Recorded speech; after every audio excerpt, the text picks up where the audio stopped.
عندك دي ستاك ولا اللحم في الدار وما عرفتيش واش ديري به، ارواحي نديرو لي ستاك في الفور مع لا صوص شامبينيون بزاف بنان ويحمروا الوجه سورتو الا جاوك ضياف. قطعت حبه تاع البصل كيما راكم تشوفوا تكون كاريات صغار، سيو كيفاش ترققوها مليح، ولا حبيتو تقدروا ديروهم شرائح. حطيتهم في سنيوه تاعي بهذه الطريقه، زدت عليهم 5 ولا 6 سنينات تاع الثوم، انا درت راس كامل، زدت عليهم شويه تاع الزيت وفرشت هذاك اللحم تاعي من الفوق.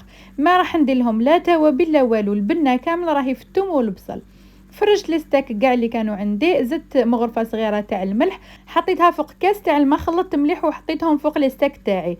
هذه الطريقه عمليه جدا وبزاف سهله. غطيت سنيوه تاعي بالبابي بيغ وزدت عليهم بابي الومنيوم من الفوق وحطيتهم في الفور يطيبوا لي على اقل وامهل درجه عندكم في الفور، يعني يطيبوا على نار هاديه. راح نوجد الرز تاعي اللي راح نرافقه مع لي ستاك، درت هنا مغرف كبيره تاع مارغرين هيبه، خليتها تذوب كيما راكم تشوفوا، زدت عليها كاس يكون معمر تاع فيرميسال، خلوها حتى تبدا تحمر، غير تبدا تحمر ديروا عليها كاس تاع الرز وخلطوا كلش مع بعض وخلوهم حتى ينشفوا شويه، ماما ديك الفيرميسال تزيد شويه في طيابها.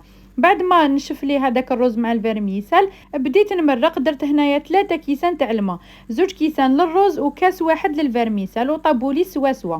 زدت عليهم مغرف صغيره تاع الملح اكيد باش هكذا ما يجيش مسوس، وشعلت عليهم جمره تاع الفحم باش هكذا يجيني الكو تاع الفحم فيها. بعد ما نشف وطاب الرز تاعي وجاني كامل على حبه وجا ما شاء الله.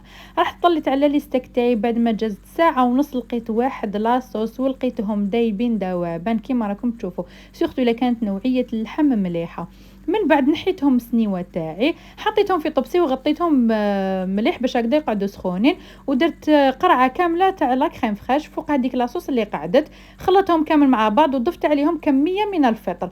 وإلا حبيتوا ولا تحبوا لا موتارد تقدروا تزيدوا مغرف صغيره. لاصوص جات بزاف شابه وهايله ما شاء الله، واكومبانيتها مع هذا الروز وليستاك. واش نحكي لكم واحد البنه، مام يكونوا عندكم ضياف في الدار وديروا لهم هاد لا غوسيت، على بالي باللي رايحين يسقسوكم عليها ويقولوا لكم وشنو هاد البنه. ما بقى لي في نهايه هذا الفيديو نقول لكم جربوا الوصفه، بقاو على خير، نتلاقاو في فيديوهات اخرى ان شاء الله، مع السلامه.